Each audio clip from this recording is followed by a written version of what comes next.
Hello everyone. आज हम लोग कंपोजिशन ऑफ फंक्शंस के बारे में पढ़ेंगे। Class 12 chapter 1 relation and function. तो चलिए शुरू करते हैं कंपोजिशन ऑफ फंक्शन। ठीक है, कंपोजिशन ऑफ फंक्शन, फिर इसके बाद इन्वर्टिबल फंक्शन पढ़ेंगे हम लोग। तो कंपोजिशन ऑफ फंक्शन में पहले क्या है हमारे पास देख लेते हैं। हमें पढ़ना है कंपोजिशन ऑफ फंक्शंस। तो आप इसको ऐसे समझो, देखो फंक्शन होता क्या है एक्चुअली। फंक्शन जो है उसको समझने के लिए हम रियल लाइफ में ऐसे समझ सकते हैं कि फंक्शन जो है वो एक मशीन की तरह है हमारे पास। ठीक है, एक मशीन है। तो मशीन में क्या करते हैं हम लोग, कुछ इनपुट डालते हैं और कुछ हमारे पास यहाँ से क्या निकलता है, आउटपुट निकलता है। ठीक है, कुछ इनपुट हम लोग डालते हैं और कुछ हमारे पास वहाँ से इनपुट, हर एक इनपुट के लिए कुछ आउटपुट निकलेगा हमारे पास। ठीक है, तो मशीन जो इनपुट होता है हमारे पास, दिस इज डोमेन। ठीक है, और जो आउटपुट निकलता है वो हम लोग क्या कहते हैं, इसको कहते हैं हम लोग रेंज। ठीक है, ये होता है हमारे पास डोमेन जो इनपुट होता है, और ये क्या होता है हमारे पास, ये होता है रेंज। ओके, तो जैसे मान लेते हैं कि एक मशीन है।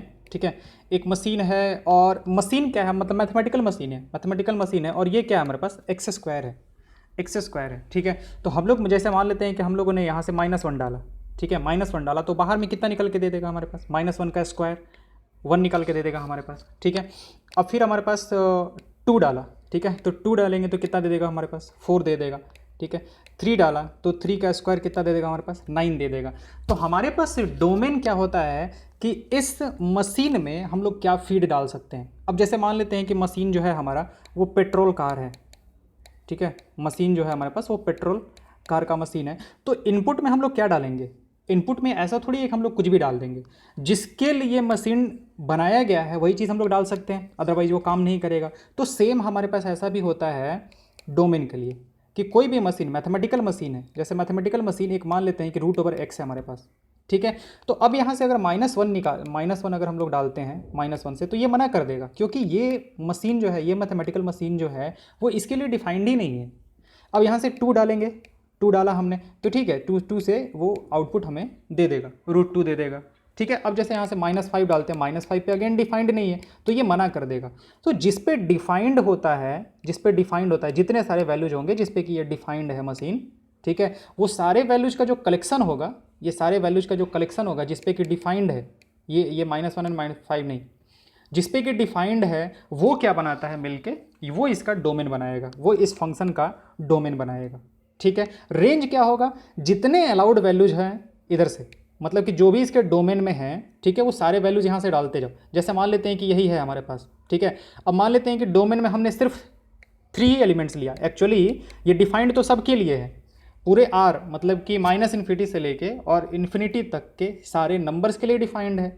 बट हमने मान लेते हैं कि उसमें से 3 ही चूज करके और यहाँ पे डाला, तो डोमेन में हमारे पास क्या आया, -1, 2 और 3।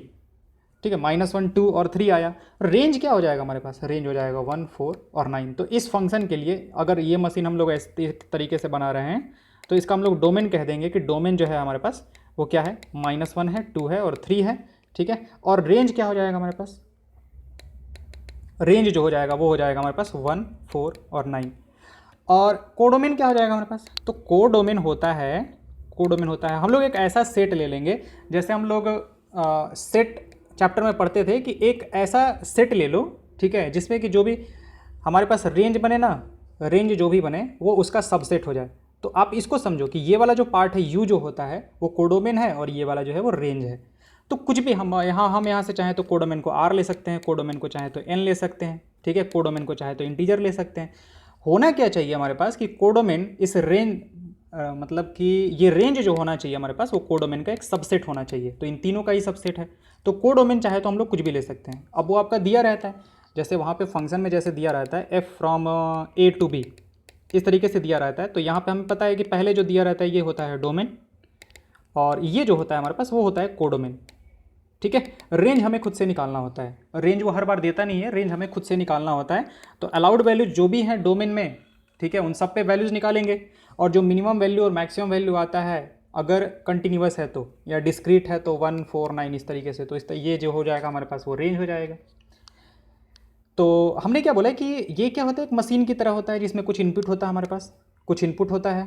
ठीक है, कुछ इनपुट होता है हमारे पास जो कि डोमेन कहलाएगा, और कुछ आउटपुट होगा हमारे पास हर एक इनपुट के लिए कुछ आउटपुट निकल के आएगा। तो आउटपुट का जो कलेक्शन होगा that will be called range. Okay, फिर से वापस देखते हैं।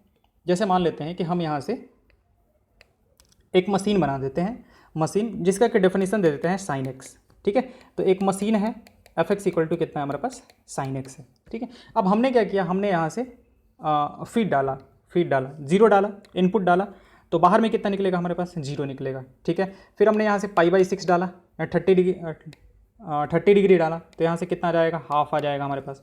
अगर यहाँ से हम लोग π/4 डाला, 45 डिग्री डाला, तो यहाँ से कितना आ जाएगा हमारे पास, 1/√2 आ जाएगा। ठीक है, यहाँ से डाला हमने π/3 60 डिग्री डाला। ठीक है, तो यहाँ से कितना निकल के आ जाएगा, √3/2 आ जाएगा। ठीक है, यहाँ से हमने π/2 डाला, 90 डिग्री डाला, तो हमारे पास कितना आ जाएगा, 1 आ जाएगा। तो इस फंक्शन को अगर इस तरीके से दिखाया गया है, अगर चाहें तो हम इसको ऐसे भी दिखा सकते हैं आपको एरो डायग्राम से। कैसे, ये हमारे पास एक फंक्शन है, ये इस तरीके से हम लोग लिख देते हैं, ये f है, ये वो मशीन है। यहाँ पे इनपुट होगा हमारे पास 0, π/6, π/3, π/2, π/4, ये इनपुट है हमारे पास। और यहाँ पे जितने सारे आउटपुट रहेंगे 0, 1/2, 1/√2, √3/2 और 1, उसको हम लोग डालेंगे। ये हमारे पास वो मशीन। तो ये मशीन क्या करेगा, ये इनपुट डालेंगे इस मशीन में, तो हमारे पास आउटपुट क्या निकाल के देगा, 0 देगा। जैसे π/6 डाला, तो π/6 पे कितना दे रहा था, 1/2 दे रहा था। π/3 पे कितना दे रहा था, √3/2 दे रहा था। π/2 पे कितना दे रहा था, 1 दे रहा था। π/4 पे कितना दे रहा था, ये दे रहा था। तो यही चीज़ तो हम लोग पढ़ रहे हैं अभी तक फंक्शन के बारे में। ठीक है, तो फंक्शन को इस तरीके से एक मशीन की तरह से समझा जा सकता है। ओके, तो यहाँ पे हमारे पास एक्चुअली डोमेन और रेंज जो है वो दोनों सेम है हमारे पास। तो जैसे पिछली क्लास में हमने पढ़ा था कि डोमेन और रेंज अगर सेम हो तो उसको हम लोग क्या कहते हैं, उसको कहते हैं ऑन टू फंक्शन। ठीक है, अब आते हैं कि कॉम्पोजिशन ऑफ फंक्शन क्या होता है हमारे पास। कॉम्पोजिशन ऑफ फंक्शन क्या होता है हमारे पास, कॉम्पोजिशन ऑफ फंक्शन को देखते हैं। तो अब कॉम्पोजिशन ऑफ फंक्शन को ना दो मशीन को एक साथ काम करते हुए आप समझ लो। ठीक है, दो मशीन को आप काम करते हुए एक साथ समझ लो। ठीक है, जैसे मान लेते हैं कि ये एक मशीन 1 है, ये मशीन 2 है हमारे पास। ठीक है, हमने यहाँ से कुछ रॉ मटेरियल डाला, यहाँ से कुछ रॉ मटेरियल डाला हमने। ठीक है, ये मशीन मान लेते हैं पेन बनाने वाला है। ठीक है, ये पेन बना रहा है हमारे पास। तो यहाँ से आउटपुट में क्या निकल के आएगा, आउटपुट में निकल के आएगा पेन, और ये पेन जो है वो दूसरे मशीन में सीधे चला जाएगा। यानी कि इसका जो आउटपुट होगा, ये पहले वाले मशीन का जो आउटपुट हो गया, ये दूसरे वाले मशीन के लिए क्या हो गया, इनपुट हो गया हमारे पास। पहले वाले मशीन का जो आउटपुट हुआ वो दूसरे वाले मशीन के लिए क्या हो जाएगा हमारे पास, इनपुट हो जाएगा। तो यहाँ से पेन डाला, ठीक है, और ये मान लेते हैं कि ये क्या कर रहा है, कलर करता है। ठीक है, कैसा, तो ग्रीन करता है, पिंक करता है, और मान लेते हैं रेड, ये 3 कलर का करता है। ठीक है, तो यहाँ पे हमारे पास कोई पेन जो आएगा, अब वो कलर्ड पेन आएगा हमारे पास, ग्रीन पेन आएगा हमारे पास, फिर पिंक पेन आएगा हमारे पास, फिर रेड पेन आएगा हमारे पास। तो अगर इन दोनों को अलग अलग ना देख के एक साथ देखा जाए, तो आप ऐसे समझो कि ये बाहर से एक बॉक्स में बंद है, एक बॉक्स में बंद है। तो हमने यहाँ से रॉ मटेरियल डाला, लेकिन बाहर हमारे पास सीधे क्या निकल रहा है, green pen, pink pen and red pen. But जबकि यहाँ पे दो मशीनें काम कर रही हैं हमारे पास अलग अलग। इसका जो आउटपुट है वो यहाँ पे आ रहा है हमारे पास, और ये जो इनपुट है वो इसमें जा रहा है हमारे पास। ठीक है, फिर यहाँ से हमारे पास ये आउटपुट निकल रहा है। तो एक्चुअली इनपुट हमारा यहाँ से हुआ, ठीक है, और आउटपुट हमारा जो है वो ये निकल के आएगा। तो अब इसको फंक्शन की तरह से समझते हैं। ये मान लेते हैं एक फंक्शन f(x) है, डेफिनेशन नहीं बता रहे हैं अभी। ये एक फंक्शन f(x) है हमारे पास, और ये एक फंक्शन है हमारे पास gx, ये एक फंक्शन gx है हमारे पास। ठीक है, तो अब यहाँ से अगर हम x डालेंगे, अगर हम x डालें, कोई भी x का कुछ भी वैल्यू डाला, जो फंक्शन डिफाइंड है हमारे पास f(x) है, ठीक है, x डाला तो बाहर में यहाँ पे क्या निकल के आएगा, f(x) निकल के आएगा। जैसे x डाला, ये f(x) जो है वो x² है, तो बाहर में क्या निकल के आएगा, x²। अब ये f(x) जो है वो इसमें जाएगा। अब f(x) इसमें जाएगा तो देखो आप, जैसे ये इनपुट x था तो बाहर में हमारे पास क्या आ गया, इस x की जगह पे वो आ गया जो भी हमने डाला। जैसे 1 डाला तो बाहर में क्या निकल के आएगा, बाहर में निकल के आएगा f(1), मतलब x की जगह पे 1। तो अब वैसे ही समझो कि x की जगह पे, यानी कि फीड का काम कौन कर रहा है, पूरा का पूरा f(x) कर रहा है। तो यहाँ से जो बाहर निकलने वाला है वो क्या निकल के आ जाएगा, g(f)(x). बाहर हमारे पास यही निकलेगा, क्योंकि एफ एक्स जो है वो इसके लिए फीड का काम कर रहा है। जैसे यहाँ पे एक्स कर रहा था, 1 कर रहा था, 1 से बाहर क्या निकला था, एफ ऑफ 1 निकला था।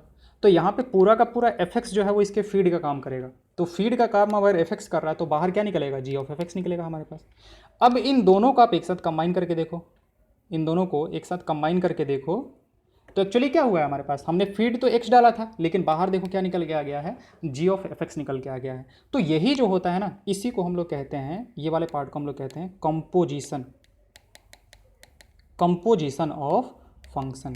ये क्या कहलाएगा हमारे पास, कंपोजिशन ऑफ दो फंक्शंस का, इसको कहते हैं हम लोग कंपोजिशन। अगर यही ऐसा होता हमारे पास, उल्टा होता, उल्टा होता कि पहले जी वाला मशीन होता, जी वाला मतलब मैथमेटिकल मशीन, ठीक है, और यहाँ पे हमारे पास एफ वाला मशीन है। तो अगर हम लोग यहाँ से एक्स डालेंगे तो पहले बाहर क्या निकलेगा, पहले यहाँ से जी एक्स निकलेगा, और ये जी एक्स जब इस पे जाएगा तो बाहर से क्या निकलेगा, एफ ऑफ जी एक्स निकलेगा, एफ ऑफ जी एक्स निकलेगा। इसको हम लोग कहते हैं फॉग ऑफ एक्स, इसको कहते हैं फॉग ऑफ एक्स, और इसको कहते हैं क्या, गॉफ ऑफ एक्स, ठीक है। तो यहाँ पे ध्यान रखने वाली बात यह है हमारे पास कि अगर फॉग ऑफ एक्स लिखा हुआ है तो पहले कौन सा मशीन है, मशीन हमारे पास पहले कौन सा है, ये है। तो जो इनपुट डालेंगे हम लोग यहाँ पे डालेंगे ना, हम लोग इनपुट डालेंगे वो यहाँ पे डालेंगे, इस वाले में डालेंगे इनपुट, ठीक है। तो इनपुट हमारा डिसाइड कौन करेगा, ये हमारे पास इनपुट यहीं से डाल रहे हैं ना, ओके। अच्छा, यहाँ पे डालेंगे गॉफ में, तो इनपुट किस में डाला है हमारे पास, एफ वाले में इनपुट आएगा हमारे पास। तो ये है हमारे पास, ये होता है कंपोजिशन ऑफ फंक्शन, यानी कि दो फंक्शंस मतलब दो मशीन्स जो है वो एक तरह से काम कर रही हैं, फिर हम लोग यहाँ से डाल रहे हैं और दोनों मशीन प्रोसेस करके फाइनली हमारे पास आउटपुट यहाँ पे दे रहा है, ठीक है। तो ये है हमारे पास कंपोजिशन ऑफ फंक्शन। अब कुछ एग्जांपल्स देख लेते हैं। जैसे मान लेते हैं कि एक फंक्शन एफ एक्स दे के रखा है, ठीक है, अब आपको ऐसे ही दे दिया, एक्स स्क्वायर दे के रखा है, ठीक है, और जी एक्स जो है वो मान लेते हैं साइन एक्स टाइप का कोई फंक्शन दे के रखा है, ठीक है। अब पूछा कि फॉग ऑफ एक्स बताओ कि फॉग ऑफ एक्स क्या होगा, फॉग ऑफ एक्स क्या होगा हमारे पास। तो फॉग ऑफ एक्स का मतलब क्या हुआ, f of g x, f of g x. तो एफ में एक्स की जगह पे काम कौन करेगा, जी एक्स काम करेगा। तो एक्स की जगह पे जी एक्स रख देंगे तो क्या हो जाएगा हमारे पास, जी एक्स का होल स्क्वायर, ठीक है। अब जी एक्स क्या दे के रखा है उसने, जी एक्स साइन एक्स दे के रखा है, तो ये क्या हो जाएगा, साइन एक्स का होल स्क्वायर, या फिर इसको चाहें तो हम ऐसे लिख सकते हैं sign square x, sine square x हो जाएगा हमारे पास। अब मान लेते हैं कि फॉग ऑफ एक्स हो गया हमारे पास, गॉफ ऑफ एक्स पता करना है कि गॉफ एक्स कितना होगा हमारे पास, जी ऑफ एफ एक्स कितना होगा। तो जी ऑफ एफ एक्स का मतलब क्या हुआ, जी, और ये हो जाएगा हमारे पास एफ ऑफ एक्स। अब एफ ऑफ एक्स क्या है हमारे पास, एक्स स्क्वायर, यानी कि जी ऑफ, अच्छा एफ एक्स जी के अंदर जाएगा हमारे पास, तो कितना हो जाएगा, साइन ऑफ एफ एक्स हो जाएगा, साइन ऑफ एफ एक्स हो जाएगा हमारे पास। अब एफ एक्स कितना है हमारे पास, एफ एक्स दे के रखा है कि एफ एक्स जो है वो एक्स स्क्वायर है, तो ये कितना आ जाएगा हमारे पास, साइन ऑफ एक्स स्क्वायर, ठीक है। ये हमारे पास साइन स्क्वायर एक्स और ये साइन ऑफ एक्स स्क्वायर है, दोनों सेम चीज़ें नहीं है, दोनों अलग अलग चीज़ें हैं, sine of x square and sine of x, sine square x और साइन ऑफ एक्स स्क्वायर जो है वो दोनों अलग अलग चीज़ें हैं। तो ये होता है कुछ हमारे पास कंपोजिशन ऑफ फंक्शन, ठीक है। तो देख लेते हैं कुछ एनसीईआरटी जो एग्जांपल्स बताया है उस चीज़ को डिस्कस कर लेते हैं हम लोग, ठीक है। तो इस तरीके से इसने दिया क्या है यहाँ पे कि मान लेते हैं कि कुछ बोर्ड के बच्चे हैं, ठीक है, बोर्ड के बच्चे हैं। तो ये हुआ हमारे पास पहला सेट ले लिया, पहला सेट ये स्टूडेंट्स का सेट है, इसमें स्टूडेंट्स का नाम है, स्टूडेंट्स नेम है हमारे पास, ठीक है। इसको ए सेट बोल दिया गया है।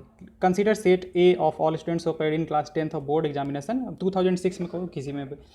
Each students appearing the board examination assigned to a roll number by a board which is written by the students in the answer script at the time of examination. In order to have confidentiality, the board arranges to face the roll numbers of students in the answer script to assign a fake code number to each students.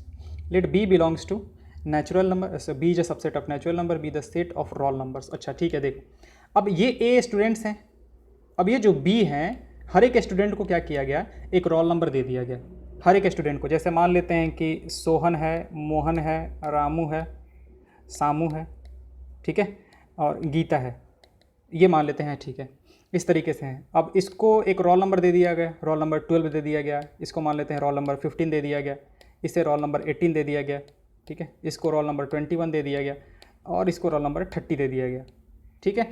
अब है क्या कि confidentiality रखना था कि किसको कितना roll number दिया गया है, वो हमें नहीं बताना था कि एक्चुअली रोल नंबर क्या है, ताकि लोग मतलब जो रिलेटिव्स है वो मार्क्स चेक ना कर लें, ठीक है। तो उसके लिए क्या किया गया कि एक सी सेट बनाया गया, set of all code numbers. तो एक्चुअली क्या किया गया कि कोई भी एक इस तरीके से हमने यहाँ पे एक सी सेट ले लिया, और हर एक 1 2 जो है ना, तो कोई भी एक मतलब कि ऐसे कोई बना लिया कि पहला वाला जो है वो हमारे पास ऐसे डिसाइड करेगा कि पहला वाला जैसे ए हुआ हमारे पास, ठीक है, तो दूसरा वाला जो है वो बी, तो ये जो होगा कोड जो हो जाएगा वो ए बी हो जाएगा हमारे पास, ठीक है। मतलब कि कुछ भी ऐसा एक उसने रूल बना दिया कि इस तरीके से मतलब डिसाइड कैसे होगा। जैसे 1 5 है हमारे पास, तो इसको ए बोल देते हैं और ई बोल देते हैं, तो ये ए ई से मिल जाएगा हमारे पास, ठीक है। और लोगों को पता नहीं है कि मतलब यहाँ पे कौन सा कोड मतलब किस तरीके से डाला गया है ताकि रोल नंबर हो जाए, ठीक है। 18 को डाल दिया गया, वैसे ही 1821 को डाल दिया गया और 30 को डाल दिया गया, ठीक है। अब यहाँ पे 0 वाला प्रॉब्लम हो जाएगा, उससे कोई लेना देना नहीं है, ठीक है ना। इस तरीके से हमारे पास डाल दिया गया, सबको एक एक कोड नंबर दे दिया गया। तो एक्चुअली हुआ क्या है ये देखो कि हमने स्टूडेंट्स को सीधे सीधे क्या किया, सीधे सीधे देखो, पहले तो कोड दिया था, पहले बोर्ड ने कोड डिसाइड किया था, फिर इसको कॉन्फिडेंशियल रखने के लिए उसने क्या किया, उनको एक कोड दे दिया, ठीक है, ताकि किसी का रोल नंबर ना पता चले। तो एक्चुअली हुआ क्या कि स्टूडेंट को सीधे सीधे एक तरह से ये दे दिया गया, कोड दे दिया गया, स्टूडेंट को सीधे सीधे कोड दे दिया गया। बल्कि जबकि हमें पता है कि यहाँ पे दो फंक्शंस काम कर रहे हैं। पहले तो एक एफ फंक्शन काम हुआ, ठीक है, एफ फंक्शन एक काम कर रहा है, ठीक है। एक मशीन काम कर रहा है जिसमें नाम डालने पे वो उसका रोल नंबर दे दे रहा है, ठीक है। ये मशीन किसी तरीके से डिजाइंड है मान लेते हैं, ठीक है, कि इस स्टेट के, इस डिस्ट्रिक्ट के, इस ब्लॉक के स्टूडेंट्स को पहला लेटर जो है वो 1 देना है या फिर इसको 5 देना है, उस तरीके से कोई मतलब फंक्शन है, वो डिसाइडेड है कि ऐसा होगा। तो सबको क्या किया, इस मशीन ने एक रोल नंबर दे दिया, ये हो गया हमारे पास रोल नंबर, ठीक है। और फिर एक और मशीन बनाया गया है, हर एक रोल नंबर को उसमें डाल दिया गया है, जी वाले में डाल दिया गया, ठीक है, जी वाले में डाला गया। तो वो क्या कर रहा है, हर एक को एक रोल कोड दे देता है, ठीक है। तो फाइनली क्या हुआ कि फाइनली हर एक स्टूडेंट को एक रोल कोड मिल गया। तो यहाँ से डायरेक्टली देखा जाए इस वाले फंक्शन से इस वाले फंक्शन पे, तो ये हो जाएगा हमारे पास gof, g of f x, ठीक है। ये हो जाएगा हमारे पास यहाँ से लेके यहाँ तक। तो एक फंक्शन हमारे पास डिफाइंड है, कहाँ से कहाँ तक, ए से बी तक डिफाइंड है, और एक फंक्शन डिफाइंड है हमारे पास जी फ्रॉम कहाँ से कहाँ तक, बी से सी तक। तो हम लोगों ने एक नया फंक्शन डिफाइन कर दिया सीधे ए से सी में, and that is what, g o f. क्या है हमारे पास, ए से सी तक सीधे चला गया है, कहाँ से, ए से लेके और सी तक चला गया, ठीक है। तो ये होगा हमारे पास गॉफ। जैसे यहाँ से देखो, अगर हम मान लेते हैं कि ये हमारे पास एक्स हुआ, एक्स जो है वो स्टूडेंट का नाम है, ठीक है। तो ये फंक्शन क्या करेगा, उसको एक रोल नंबर देगा, तो रोल नंबर देगा तो वो क्या होगा, एफ एक्स होगा। अब ये एक फंक्शन एक्स जी है, एक्स का एक फंक्शन है, तो इसमें हम लोग इनपुट क्या डालेंगे, जी वाला ही मतलब यहाँ से जो इनपुट आया वही डालेंगे हम लोग। तो यहाँ से जो निकलेगा ये क्या निकलेगा, जी ऑफ एफ एक्स निकलेगा हमारे पास, ठीक है। तो ये जी ऑफ एफ एक्स कहाँ से कहाँ डिफाइंड हो गया हमारे पास, सीधे पहले वाले सेट से आखिरी वाले सेट पे, g of f x, gof of x, ठीक है। तो ये हो जाएगा हमारे पास gof of x defined from सीधे ए टू सी, ए से सी में डिफाइंड हो गया हमारे पास। तो वही चीज़ देख रखा है। This rise to 2 function f from A to b, g from B to c. F a the roll number of students, roll number assigned to student a. जैसे यहाँ पे उसने बोला कि यहाँ पे कोई ए स्टूडेंट है, तो फंक्शन एफ है, तो यहाँ पे जिसको रोल नंबर मिलने वाला है, एक ए स्टूडेंट है, उसको रोल नंबर मिलेगा, वो क्या मिलेगा, एफ ऑफ ए मिलेगा। और फिर उसको रोल कोड क्या मिलेगा, यहाँ से एक जी फंक्शन है, तो जी फंक्शन क्या करेगा, जी ऑफ एफ ऑफ ए, ये उसको रोल कोड मिल गया। ये स्टूडेंट है, ये उसका रोल नंबर है, और ये क्या है, उसका रोल कोड है, ठीक है। तो क्या हो जाएगा हमारे पास, अच्छा जी बी, इसको मतलब बी बोल दिया उसने, f of A is equal to B, तो जी ऑफ कितना हो जाएगा, ये हमारे पास जी ऑफ बी हो जाएगा, कोई दिक्कत नहीं है। उसी को एफ ऑफ ए को बोल दिया है B. The code number assigned to the roll number B, कोई रोल नंबर बी है हमारे पास उसको। In this process each student is assigned a roll number through a function f, and each roll number is assigned a code number through the function g. Thus by combination of these two functions each student is eventually attached to a code number. बोला ना हमने कि यहाँ से सीधे सीधे क्या हो गया, स्टूडेंट जो है वो सीधे सीधे क्या मिल गया, उसको एक कोड नंबर मिल गया। तो ये हो गया हमारे पास गॉफ फंक्शन, जो कि क्या कर रहा है, हर एक स्टूडेंट को क्या कर रहा है, सीधे सीधे उसके कोड नंबर से असाइन कर रहा है। तो ये डेफिनेशन है हमारे पास कि एक फंक्शन है f from A to B and g from B to c. एक फंक्शन एफ है from a to b, this one function f, and a function g from b to c, b to c. हमारे पास एक दूसरा function है, पहला function F था, दूसरा फंक्शन जी था। Then the composition of function f and g defined by gof is defined as gof a से c given by gof x is equal to g of f x for every x belonging to a, for every x belonging to a, first वाले set से। अब चाहते तो हम इसका उल्टा भी डिफाइन कर सकते थे, हम चाहते तो इसका उल्टा भी डिफाइन कर सकते थे। मतलब अगर मान लेते हैं कि पहला, अब वो ऊपर वाला भूल जाते हैं, ऊपर वाला क्या था हमारे पास, तो हम लोग ऐसा भी कर सकते थे कि यहाँ से एक फंक्शन ले लिया x, ठीक है, और यहाँ से पहले हमारे पास g काम कर रहा है, ठीक है, तो यहाँ पे क्या आ जाएगा, g ऑफ x आ जाएगा, और फिर मान लेते हैं यहाँ पे f होगा, तो ये क्या आ जाएगा हमारे पास, f ऑफ जी एक्स आ जाएगा। तो ये जैसे हमारे पास g ऑफ एफ एक्स हुआ था, ये हमारे पास f ऑफ जी एक्स हो जाएगा। तो पहले हमारे पास पहला वाला g लग रहा है, फिर बाद में कौन सा लग रहा है, f लग रहा है। ध्यान देंगे कि जो गॉफ का इनपुट है वो यहाँ से आ रहा है, जो गॉफ का इनपुट है वो पहले वाले से आ रहा है हमारे पास। डिफाइंड कहाँ से कहाँ तक है, गॉफ ए से सी। तो यहाँ से ध्यान देंगे कि जो गॉफ है ना एफ ऑफ, तो जो एफ जहाँ से डिफाइंड था, एफ का जो डोमेन था वही गॉफ का डोमेन होगा। जो गॉफ का जो डोमेन है वो ए, मतलब जो एफ का डोमेन था अंदर वाले से पता चल रहा है ना।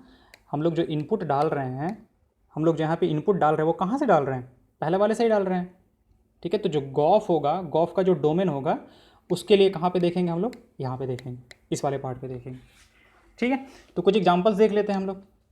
जैसे हमारे पास एक फंक्शन दे के रखा है f फ्रॉम 2345 टू 3459 f,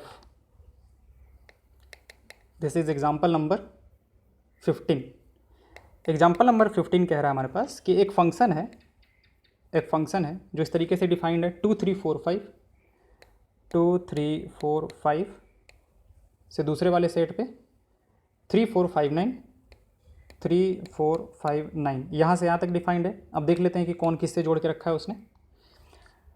और 3459 से 7 11 15, 3459 से 7 11 और 15, यहाँ से एक g डिफाइंड है हमारे पास, ठीक है। अब जोड़ के क्या रखा है हमारे पास, f2 3 f3 4 3 4 और 5, 3 4 और ये दोनों पे, सॉरी 5 पे भी 5 दे के रखा है, हाँ 5 पे भी 5, इस पे भी 5, G3 G4 पे 7 है, G3 G4 पे 7 दे के रखा है, ठीक है। और G5 G9 पे कितना दे के रखा है, 11 दे के रखा है, G5 और G9 पे ये 11 दे के रखा है हमारे पास। तो अब एक फंक्शन हमारा डिफाइंड कहाँ से कहाँ तक हो जाएगा, यहाँ से लेके यहाँ तक हो जाएगा, ठीक है। वो क्या हो जाएगा, जी ऑफ एफ। तो अगर पूछा जाए कि गॉफ क्या होगा हमारे पास, तो गॉफ ऑफ, देखो यहाँ से शुरू करेंगे 2, जी ऑफ एफ 2 कि कितना होगा हमारे पास, तो गॉफ एफ 2 का मतलब कितना हुआ, एफ ऑफ 2 पे कितना मिल रहा है, 3 मिल रहा है, तो जी ऑफ 3 हो जाएगा। और जी ऑफ 3 कितना मिल रहा है हमारे पास, 7 मिल रहा है, तो गॉफ ऑफ 2 कितना हो जाएगा हमारे पास, 7 हो जाएगा। वैसे ही जी ऑफ एफ 3 का पता करना है कि कितना होगा, तो कितना हो जाएगा, जी ऑफ 4 हो जाएगा। और जी 4 का वैल्यू कितना हो जाएगा हमारे पास, अगेन 7 हो जाएगा हमारे पास। फिर जी ऑफ एफ 4 पता करते हैं, तो कितना हो जाएगा, जी ऑफ 4 पे कितना देकर रखा है, 5 देकर रखा है, और 5 पे वैल्यू कितना है हमारे पास, 11, क्या आ जाएगा हमारे पास, 11, ठीक है। फिर जी ऑफ एफ 5, इस पे वैल्यू कितना देकर रखा है, अगेन 5 देकर रखा है, तो हमारे पास ये भी कितना आ जाएगा, 11 आ जाएगा। तो जी सीधे कहाँ से कहाँ तक डिफाइंड हो गया, ये देखो पहले वाले से लास्ट वाले में, ठीक है। ये 2 है हमारे पास, कितना था, 2 3 4 और 5 था। अब यहाँ पे हम लोग एक फंक्शन डिफाइन कर देंगे ऐसे, गॉफ 2 7 और 11, ठीक है। तो 2 पे और 3 पे 7 मिल रहा है, 2 पे 3 पे 7 मिल रहा है, और 4 और 5 पे कितना मिल रहा है हमारे पास, 11 मिल रहा है, ठीक है। तो ये हम लोगों ने एक फंक्शन डिफाइन कर दिया, कहाँ से, पहले वाले से सीधे लास्ट वाले पे, पहले वाले से मतलब इस वाले सेट से सीधे इस वाले सेट पे हमने डिफाइन कर दिया, ठीक है। दो फंक्शंस को हमने क्या कर दिया, कंपोज कर दिया, ठीक है। यहाँ पे कंपोजिशन है। अच्छा, एक हम लोग पहले मतलब अलजेब्रा होता है, ठीक है, जैसे f plus g of x, ठीक है, तो इसका सीधा सीधा मतलब होता है f x plus g x. तो ये कंपोजिशन नहीं होता है, ये कंपोजिशन नहीं होता हमारे पास, ठीक है ना, ये ऐसा कुछ कंपोजिशन नहीं है, ओके, इसको कंपोजिशन नहीं कहते हैं, ठीक है। अब देख रखा है find f o g, g o f and f o g if f defined from R to R, ठीक है। एग्जाम्पल नंबर 16 एफ है, डिफाइंड है कहाँ से कहाँ तक, आर से लेके आर तक, यानी कि डोमेन भी हमारे पास आर है और रेंज जो है वो भी आर है। और एक जी फंक्शन, सॉरी कोडोमेन भी हमारे पास आर है, और एक जी फंक्शन है वो भी कहाँ से कहाँ तक डिफाइंड है, आर से आर तक में। और एफ एक्स कॉस एक्स है और जी एक्स 3x² है। F x is equal to cos x and g x equal to कितना देख रखा है, 3x²। अब हमसे पूछा है कि find g o f and find f o g and g o f. Okay, पता करते हैं। एफ ऑफ जी एक्स कितना होगा हमारे पास, एफ ऑफ जी एक्स तो कितना हो जाएगा, ये हो जाएगा एफ ऑफ जी एक्स मतलब फॉग। तो एक्स की जगह पे हमें क्या डाल देना है, जी एक्स डाल देना है। तो जैसे कितना हो जाएगा ये कॉस ऑफ जी एक्स। अब जी एक्स खुद जो है वो कितना है, 3x² है, तो कितना हो जाएगा कॉस ऑफ 3x²।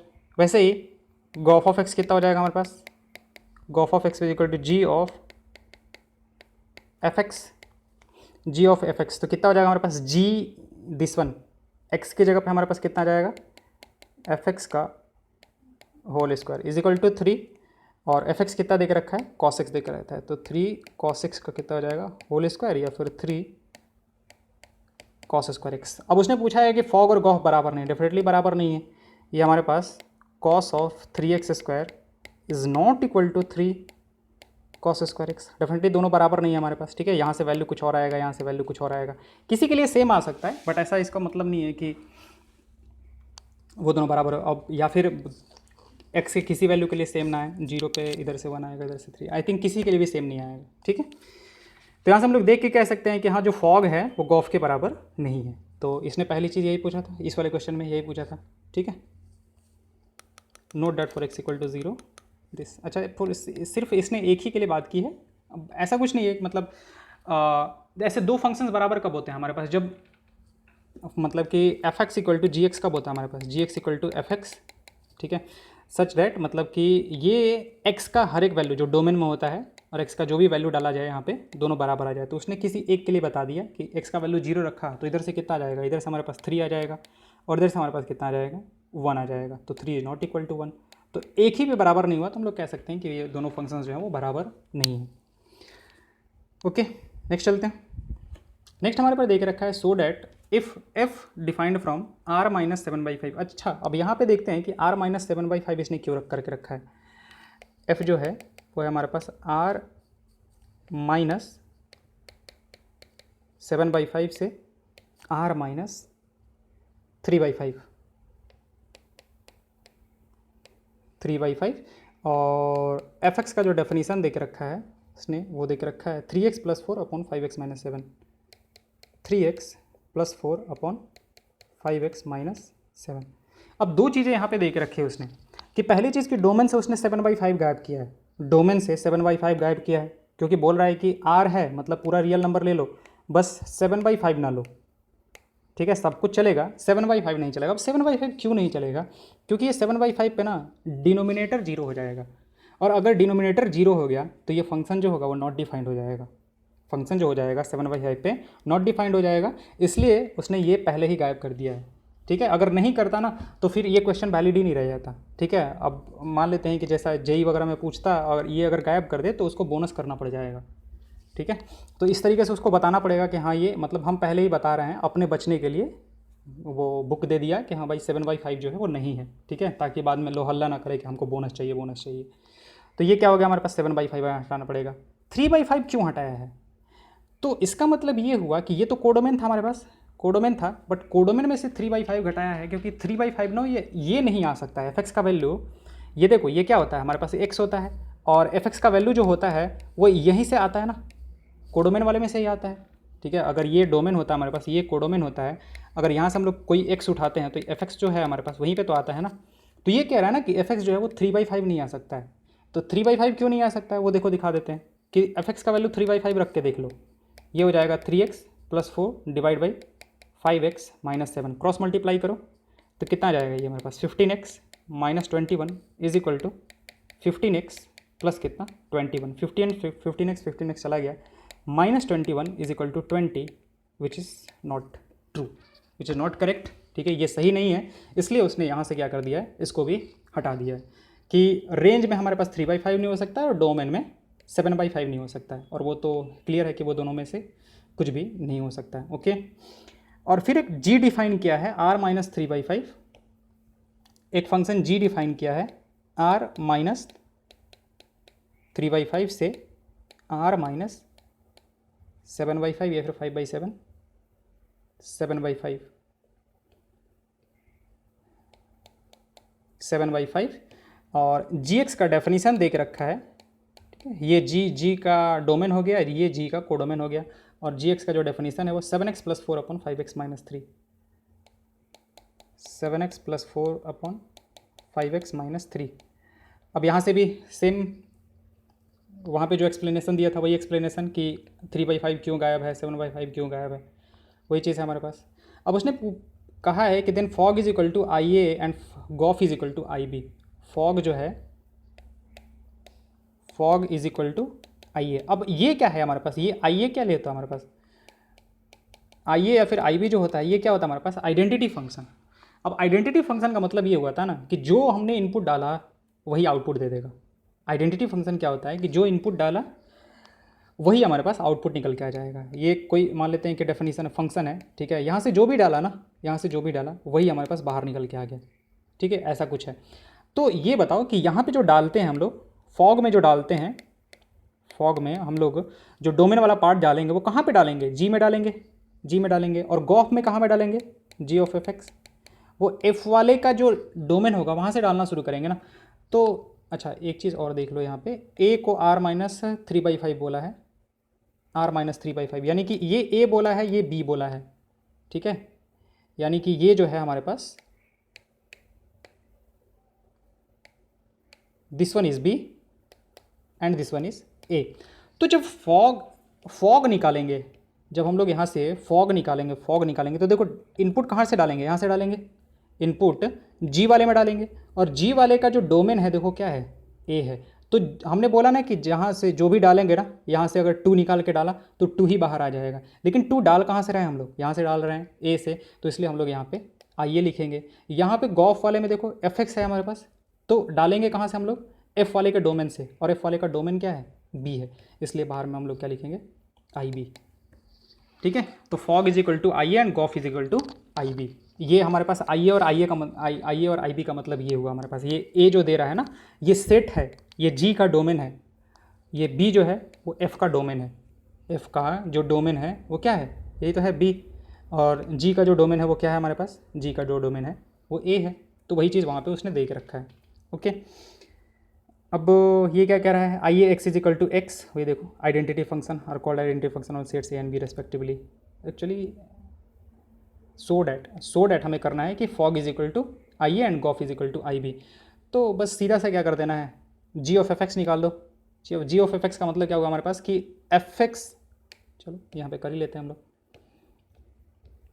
हमें क्या निकालना है, जी ऑफ एफ एक्स, गॉफ मतलब गॉफ ऑफ एक्स निकालना है। तो जी ऑफ कितना हो जाएगा हमारे पास, एफ ऑफ एक्स, तो जी के अंदर पूरा का पूरा एफ एक्स हम लोग डाल देंगे, तो कितना है, जी एक्स है 7 f x plus 4, 7 f x plus 4 whole divide by 5 f x minus 3, 5 f x minus 3, और एफ एक्स उसने दे के रखा है, तो ये कितना हो जाएगा 5 टाइम्स, सॉरी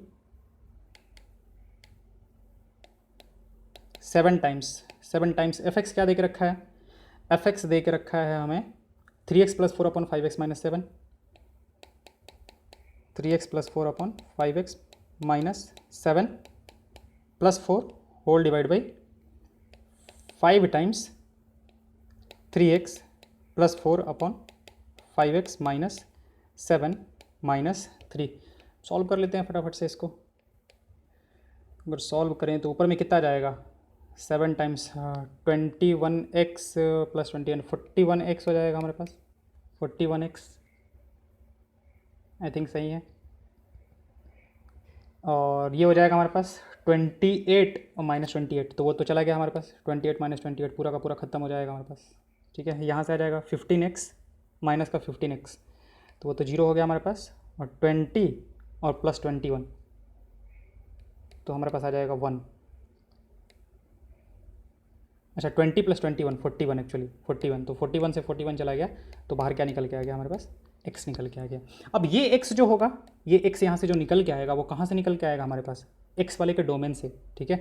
तो ये जो होगा हमारे पास वो क्या कहलाएगा, i एक्चुअली b, क्योंकि f जो है ना वो डिफाइंड हमारे पास b से a में, f जो डिफाइंड है वो b से a में है सॉरी। तो क्या आ जाएगा हमारे पास, आई भी निकल के आ जाएगा। सेम तरीके से हम लोग क्या कर लेंगे, गॉफ ऑफ एक्स निकाल लिया, वैसे ही फॉग ऑफ एक्स निकाल लेंगे। तो फॉग ऑफ एक्स निकालोगे तो वो भी हमारे पास क्या निकल के आ जाएगा, एक्स ही निकल के आ जाएगा। तो ये क्या होगा, ये हमारे पास आई ये होगा। ध्यान रखोगे कि यहाँ पे भी एक्स है, यहाँ पे भी एक्स है, but this x is not this x, मतलब this is not same as this x, क्योंकि यहाँ पे ये जो एक्स आएगा, ठीक है, वो आई बी से उठ के आएगा, मतलब ये इस सेट वाले से उठ से के आएगा हमारे पास। कौन से सेट से, ये दूसरे वाले सेट से, ये इस सेट से उठ के आएगा हमारे पास, ठीक है ना। ये वाला कहाँ गया हमारे पास, दिस आई बी जो उठ के आएगा हमारे पास वो इस वाले, वो एक्स जो है ना वो इस वाले सेट से आएगा हमारे पास। और यहाँ पे ये जो आई ए आया है हमारे पास, ये जो आई ए आया है वो इस वाले सेट से उठ के आएगा, ठीक है। तो दोनों अलग अलग सेट्स हैं, दोनों देखने को हमारे पास सेम ही आ रहे हैं, ये भी एक्स आ रहा है हमारे पास, ये भी एक्स आ रहा है, but this 2 x's are different, ठीक है, दोनों सेम नहीं है हमारे पास, आई ए है और एक आई बी है हमारे पास। ओके, ये हो गया हमारे पास।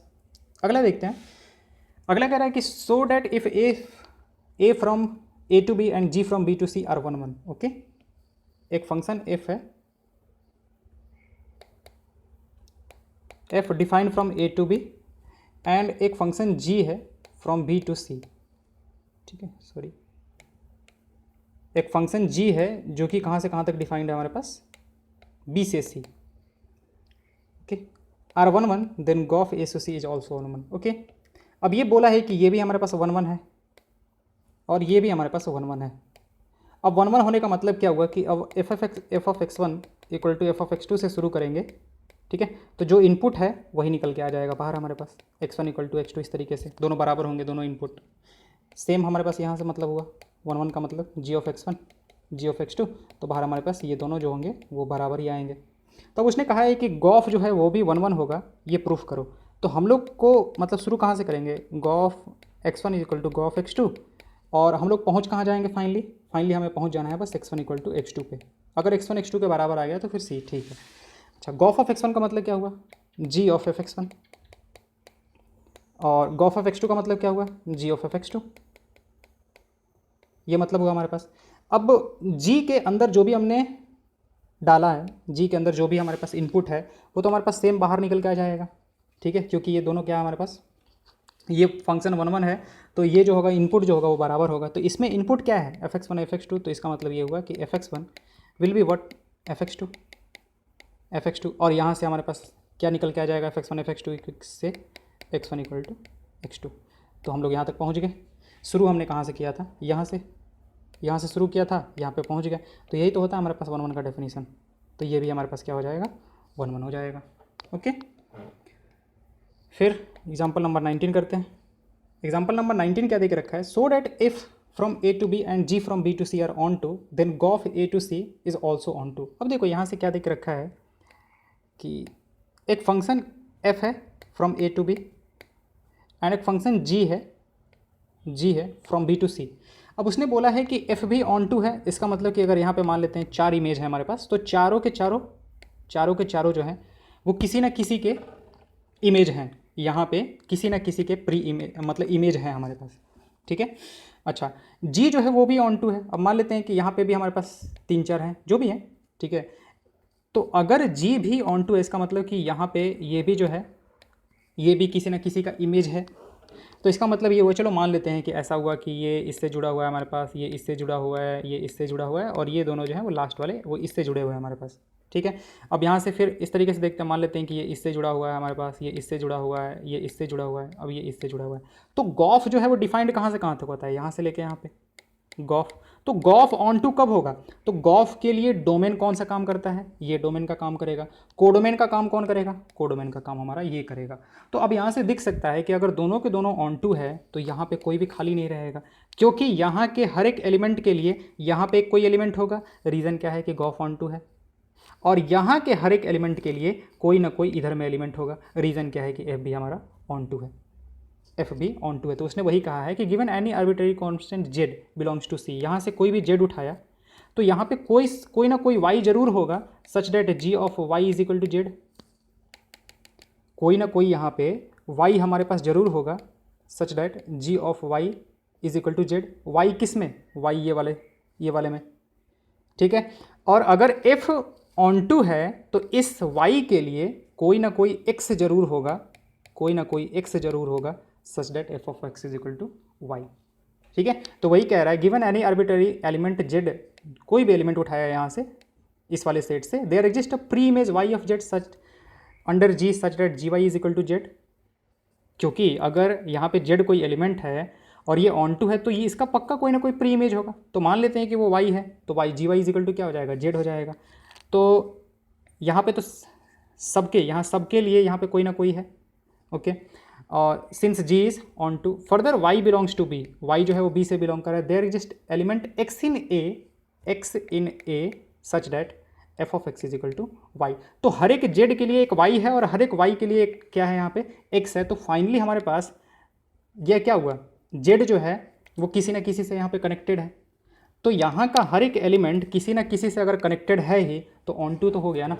ऑन टू का मतलब क्या होना चाहिए कि यहाँ पे हर एक एलिमेंट का कोई ना कोई प्री इमेज होना चाहिए। तो यहाँ पे एक्चुअली में जेड जो है वो किससे कनेक्टेड हो गया, एक्स से कनेक्टेड हो गया सीधे सीधे। तो वही चीज़ यहाँ पे कह रहा है कि for f x is equal to y since f is onto, therefore gof of x is equal to g of f x is equal to g of y is equal to z, showing that gof is onto. हर एक z के लिए एक यहाँ पे x है हमारे पास। तो वही कह रहा है कि गॉफ जो होगा वो ऑन टू होगा। अगर एफ भी ऑन टू है और जी भी ऑन टू है तो गॉफ जो होगा हमारे पास वो क्या होगा, ऑन टू होगा, ठीक है। अच्छा, दो चीज़ यहाँ पे, इस चीज़ को रिजल्ट की तरह भी याद रख सकते हैं हम लोग, ठीक है, कि अगर एफ 11 है जी 11 है तो गॉफ भी 11 होगा। अगर एफ ऑन टू है जी ऑन टू है तो गॉफ भी ऑन टू होगा, ठीक है। तो ये दो चीज़ मतलब ट्रू फॉल्स में हमसे पूछा जा सकता है कि अगर एफ ऑन टू है जी ऑन टू है तो क्या गॉफ ऑन टू होगा। हाँ, डेफिनेटली गॉफ ऑन टू होगा। और अगर एफ 11 है जी 11 है तो गॉफ के बारे में पूछेगा कि गॉफ 11 है क्या, ट्रू है या फिर फॉल्स है, ठीक है। तो हम लोग यहाँ से बोल सकते हैं कि हाँ गॉफ जो होगा डेट इज ऑल्सो भी 11। अब आते हैं दो और, ये दोनों भी इंपॉर्टेंट है हमारे लिए, ठीक है। अब ये कह रहा है कि consider the functions f and g such that composite gof is defined and is 11। जो कंपोजिट गॉफ जो है वो 11 है हमारे पास। Are f and g both necessarily 11, क्या दोनों का 11 होना जरूरी है, दोनों का 11 होना जरूरी है। तो उसने एग्जाम्पल दे के रखा है, इस एग्जाम्पल भी देख लेते हैं हम लोग। एफ फ्रॉम 1 2 3 4, 1 2 3 4, ये हमारे पास एफ जो है यहाँ से यहाँ पे, ठीक है। और ये किस में है 1 2 3 4 5 6, 1 2 3 4 5 6, ठीक है। और एक जी डिफाइंड है हमारे लिए, जी डिफाइंड है f x equal to x for every x belongs to x and 1 2 3 4 5 6 से 1 2 3 4 5 6, 1 2 3 4 5 6। अच्छा, एफ एक्स जो डिफाइंड है, एफ एक्स इक्वल टू कितना देख रखा है, एक्स देख रखा है। इसका मतलब ये हुआ कि ये सब इस पे आएगा हमारे पास 1 2 3 3 पे, 4 4 पे, ठीक है, ऐसा आएगा हमारे पास। और जी देख लेते हैं कि जी का डेफिनेशन क्या देख रखा है। जी का डेफिनेशन देख रखा है g x is equal to x for x 1 2 3 4, 1 2 3 4 के लिए तो यही है हमारे पास 1 2 3 4, ओके। एंड G5 G6 पे कितना हमारा वैल्यू देख रखा है, G5 और G6 पे दोनों पे 5 देख रखा है, ठीक है। तो कंपोजिट गॉफ इज 11। तो यहाँ से देखते हैं कि क्या गॉफ 11 है क्या। गॉफ 11 का मतलब क्या हुआ कि किसी भी दो वैल्यूज पे सेम हमारे पास नहीं आना चाहिए। जैसे f of x1 is equal to f of x2, 11 के लिए हम लोग चेक करते थे x1 इक्वल टू x2, तो दो अलग अलग वैल्यू पे सेम हमारे पास इमेज नहीं आना चाहिए, दो अलग अलग वैल्यूज पे सेम इमेज नहीं आना चाहिए। अगर ऐसा हो रहा है तो इसका मतलब कि x1 x2 के बराबर होना चाहिए, यानी कि ये दोनों सेम ही होने चाहिए। तो करके देख लेते हैं गॉफ पे, ठीक है। गॉफ का देखते हैं कि गॉफ पे क्या हो रहा है हमारे पास। तो जी ऑफ f1 पूछा जाए तो 1 पे कितना वैल्यू देगा, 1 देगा, यानी कि जी ऑफ 1 हो जाएगा। और 1 पे वैल्यू कितना मिल रहा है हमारे पास, 1 मिल रहा है, ओके। गॉफ ऑफ 2 पूछा जाए, गॉफ ऑफ 2 पूछा जाए तो G2 हो जाएगा, और G2 पे वैल्यू कितना मिल जाएगा हमारे पास, 2 मिल जाएगा। गॉफ 3 पूछा जाए कि गॉफ 3 कितना होगा तो G3 हो जाएगा, और G3 पे भी कितना देख रहा है, 3 देख रखा है। गॉफ 4 देखा जाए, गॉफ 4 देखा जाए तो जी क्या हो जाएगा, G4 हो जाएगा, और ये भी कितना हो जाएगा, 4 हो जाएगा। तो देखो टोटल हमारे पास 1 2 3 4 इस तरीके से 4 है हमारे पास। तो किसी दो पे, मतलब यहाँ से x का वैल्यू किसी में दो में सेम है क्या, और सेम आउटपुट मिल रहा है क्या, नहीं। हमारे पास यहाँ पे 1 है तो 1 मिल रहा है, 2 है तो 2 मिल रहा है, 3 है तो 3 मिल रहा है, 4 है तो 4 मिल रहा है। तो किसी भी दो पे सेम नहीं मिल रहा है, मतलब ऐसा नहीं हुआ है कहीं। अगर ऐसा होता है कि g ऑफ f2 पे मान लेते हैं कि जैसे 2 मिला है और यही हमारे पास g ऑफ f3 पे भी मिल जाता, तो इसका मतलब क्या होता है कि 2 और 3 का एक ही इमेज है 2, लेकिन ऐसा तो है नहीं हमारे पास। ऐसा अगर नहीं है तो इसका मतलब गॉफ क्या है, 1 1 है। गॉफ तो 1 1 है, बट क्या हमारे पास f और g दोनों 1 1 है, यहाँ से देखते हैं।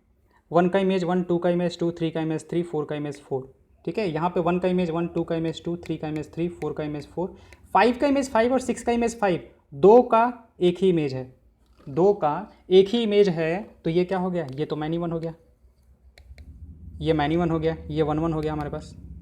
तो एक 1 1 है, दूसरा मैनी 1 है, बट फिर भी हमारे पास गॉफ जो है वो क्या है, 1 1 है। हमारे पास जो गॉफ है वो क्या है, हमारे पास 1 1 है।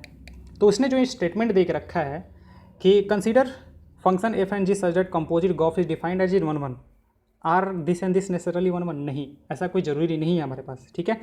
Gof x is equal to x for every x which shows that gof is 1 1 but g is clearly not 1 1। हमारे पास जो जी है वो 1 1 नहीं है।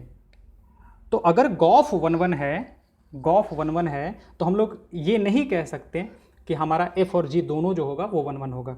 अच्छा, एक चीज़ और ध्यान दोगे कि ये वाला स्टेटमेंट, ये एग्जाम्पल नंबर 20 का स्टेटमेंट, और यहाँ पे ये जो स्टेटमेंट दे के रखा है, ये जो स्टेटमेंट दे के रखा है, ये दोनों अलग अलग है। एक तरह से ये कह रहा है कि एफ 1 1 है, जी 1 1 है, तो गॉफ भी 1 1 होगा। लेकिन उल्टा, अगर गॉफ 1 1 है तो ऐसा जरूरी नहीं है कि ये दोनों 1 1 होगा।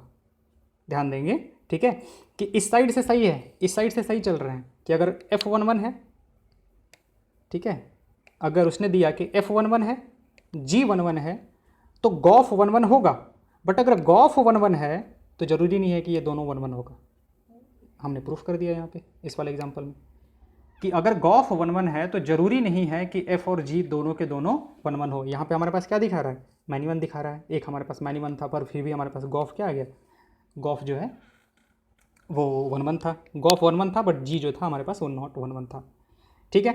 अब वहीं से एक और एग्जांपल कह रहा है कि are f and g both necessarily onto if gof is onto. तो यहाँ पे एक चीज़ और देखोगे, यहाँ पे क्या कह रहा है कि so that if this and this is onto then gof is onto, ठीक है। अब इसी का उल्टा हमें प्रूफ करना है। यहाँ पे जैसे हमने बोला है कि f 1 1 g 1 1 then for gof is 1 1, यहाँ से if f 1 onto g onto, ठीक है, तो गॉफ भी ऑन टू होगा। अब उल्टा आ रहे हैं कि अगर गॉफ ऑन टू है तो क्या ये सही है, क्या ये सही है हमारे पास, ठीक है। तो उसी के बारे में बात कर रहे हैं हम लोग। तो यहाँ पे भी हम इसने एग्जाम्पल ले लिया है, एफ 1 2 3 4, एफ डिफाइंड है 1 2 3 4, ठीक है, से कहाँ तक 1 2 3 4 से 1 2 3 4, 1 2 3 4, और ये क्या है हमारे पास जी 1 2 3 4 से 1 2 3, जी 1 2 3 4 1 2 3, ये एफ है हमारे पास, और ये हमारे पास जी है, ओके। डिफाइंड बाई एफ 1 1 2 3 और 4 पे 3 है हमारे पास, 1 पे 2, 2 पे 2, 3 और 4 पे 3, 1 पे 1, 2 पे 2, 3 और 4 दोनों पे क्या है 3 है हमारे पास, 3 और 4 दोनों पे 3 है। 1 पे 1, 2 पे 2, 1 पे 1, 2 पे 2, 3 और 4 दोनों पे क्या दे के रखा है, 3 दे के रखा है, ठीक है। अब यहाँ से देखते हैं कि गॉफ हमारा 1 2 है, तो गॉफ डिफाइंड कहाँ से होगा, यहाँ से यहाँ पे डिफाइंड होगा हमारे पास, ठीक है। तो यहाँ पे देखते हैं ये हमारे पास गॉफ के लिए जो हमारे पास गॉफ होगा वो डिफाइंड कहाँ से कहाँ तक होगा, गॉफ जो है date will be defined from A to C. अब सी क्या होता है हमारे पास, सी जो है वो कोडोमेन होता है हमारे पास, किसके लिए, इस गॉफ के लिए। अब इसका अगर रेंज पूछे हम कि इस वाले गॉफ का रेंज क्या होगा, तो ये भी इमेज बन रहा है, ये भी किसी का इमेज है, ये भी किसी का इमेज है, तो रेंज जो होगा हमारे पास, रेंज ऑफ किसका, गॉफ, तो वो क्या हो जाएगा उसमें हमारे पास 1 2 3 हो जाएगा, and that is equal to what, codomain. ये तो कोडोमेन के बराबर है, तो हमारे पास तो गॉफ जो है वो ऑन टू है, gof is onto, gof तो ऑन टू है हमारे पास, okay. Gof is onto. अब देखते हैं कि क्या दोनों के दोनों ऑन टू हैं, ठीक है, क्या एफ और जी दोनों ऑन टू हैं, तो नहीं। यहाँ से देखा जा सकता है कि फंक्शन एफ जो डिफाइंड है हमारे पास, एफ जो डिफाइंड है उसमें यहाँ ये इसका कोडोमेन था एफ का। एफ डिफाइंड कहाँ से कहाँ है, ए से लेके बी में। तो जो एफ का रेंज है, एफ का जो रेंज है वो क्या क्या हो जाएगा, 1 2 3, क्योंकि यही 3 इमेज बन रहा है हमारे पास, 1 2 और 3। और ये जो है हमारे पास बी, इसका कोडोमेन होगा एफ का, एफ फंक्शन का कोडोमेन हमारे पास बी होगा। तो क्या रेंज जो है वो कोडोमेन के बराबर है, नहीं, डेफिनेटली बराबर नहीं है, क्योंकि यहाँ पे 4 जो है वो एक्स्ट्रा है। तो dash is not equal to B, यानी कि range is not equal to codomain. तो ये तो इनटू हो गया हमारे पास, दिस फंक्शन इज इनटू, लेकिन ये क्या है हमारे पास, ऑन टू है। तो हमारा गॉफ तो ऑन टू था, हमारे पास गॉफ जो है वो तो ऑन टू है, गॉफ ऑन टू है, but F is into, F is F is क्या है हमारे पास, इनटू है, ठीक है। तो अब ये कह रहा था कि गॉफ ऑन टू है, तो क्या एफ और जी दोनों ऑन टू होना जरूरी है, नहीं। वो हमने देख लिया कि यहाँ पे क्या है, ये इनटू है, ये ऑन टू है, फिर भी हमारा गॉफ जो है वो ऑन टू हो जाता है, ठीक है। तो अगर गॉफ ऑन टू है, अगर एफ ऑन टू है, जी ऑन टू है, that implies gof will be onto. Gof जो होगा वो ऑन टू होगा हमारे पास। लेकिन अगर गॉफ ऑन टू है, gof is onto, that does not imply कि F is onto and ji is onto. मतलब वाइस वर्सा हम उल्टा नहीं जा सकते, उल्टा नहीं जा सकते हम लोग, ठीक है ना। तो गॉफ ऑन टू है, तो इसमें हमारे पास एफ और एफ इनटू है और जी जो है वो इनटू है हमारे पास। वैसे ही हमारे पास 1 1 वाला के लिए देख लेते हैं, ठीक है, कि अगर f is 1 1, f is 1 1 and g is 1 1, g is 1 1, अगर ये दोनों के दोनों 1 1 हैं तो डेफिनेटली गॉफ जो होगा, gof will be 1 1, gof will be 1 1, ठीक है। बट ऐसा है कि हमारे पास गॉफ इज़ 1 1, गॉफ इज़ 1 1, ठीक है, दैट डजेंट इम्प्लाई, मतलब एक ही बार काटेंगे, दैट डजेंट इम्प्लाई कि f is 1 1 1 1 and ji is 1 1, ठीक है। अच्छा, फाइनली हमारे पास एक रिजल्ट उसने दे के रखा है, रिमार्क में एक रिजल्ट दे के रखा है, इट कैन बी वेरीफाइड कि अगर गॉफ 1 1 है तो पक्का एफ 1 1 होगा। देखो गॉफ, अगर गॉफ 1 1 है तो एफ जो होगा वो पक्का 1 1 होगा। गॉफ 1 1 है, दूसरा देखो, दूसरे पे उसने कुछ नहीं कहा है, लेकिन अगर गॉफ 1 1 है तो एफ पक्का ऑन होगा, ठीक है। तो इसको रिजल्ट की तरह ध्यान रखेंगे हम लोग। If gof is 1 1 1 1 then f is surely 1 1, surely 1 1, यानी कि अंदर वाला जो होगा वो पक्का 1 1 होगा, ठीक है। और दूसरा पॉइंट कि if gof is onto then g is surely onto, g is surely onto. देखो हम यहाँ पे एफ के बारे में कुछ नहीं कह रहे हैं, एफ के बारे में कुछ नहीं कह रहे हैं। एफ अगर ऑन टू हुआ तब तो होगा ही होगा, एफ इनटू हुआ तो भी हमारे पास गॉफ ऑन टू हो सकता है, जैसा कि हमने ऊपर में एग्जांपल लिया है, ठीक है। तो यहाँ से ध्यान रखेंगे कि अगर गॉफ 1 1 है तो अंदर वाला जो फंक्शन है वो 1 1 होगा, और गॉफ अगर ऑन टू है तो बाहर वाला जो फंक्शन है वो पक्का ऑन टू होगा। क्योंकि अगर ये देखो ना, अगर गॉफ ऑन टू नहीं हुआ, इसका मतलब क्या होगा कि यहाँ पे कुछ एलिमेंट्स खाली रह जाएंगे, ठीक है। अगर बाहर वाला फंक्शन जी जो है वो ऑन टू नहीं हुआ तो यहाँ पे कुछ खाली रह जाएगा ना हमारे पास, अगर ऑन टू नहीं हुआ तो। अगर ये ऑन टू नहीं हुआ, यहाँ पे कुछ खाली रह गया, तो हमारे पास जो फंक्शन यहाँ से यहाँ तक डिफाइंड होगा तो फिर प्रॉब्लम हो जाएगा हमारे लिए, ठीक है। क्योंकि हमारे पास गॉफ का जो डोमेन होता है वो ए होता है और कोडोमेन जो होता है वो सी होता है।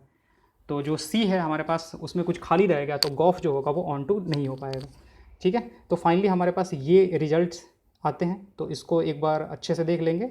हम नोट्स जो है वो PDF में डाल देंगे, ओके। तो एक बार नोट्स पहले आप लोग डाउनलोड कर लिया करो, फिर उसके बाद देखा करो तो ज़्यादा अच्छे से समझ में आएगा, ओके। नेक्स्ट क्लास में हम लोग यूनिवर्स करेंगे। Thank you.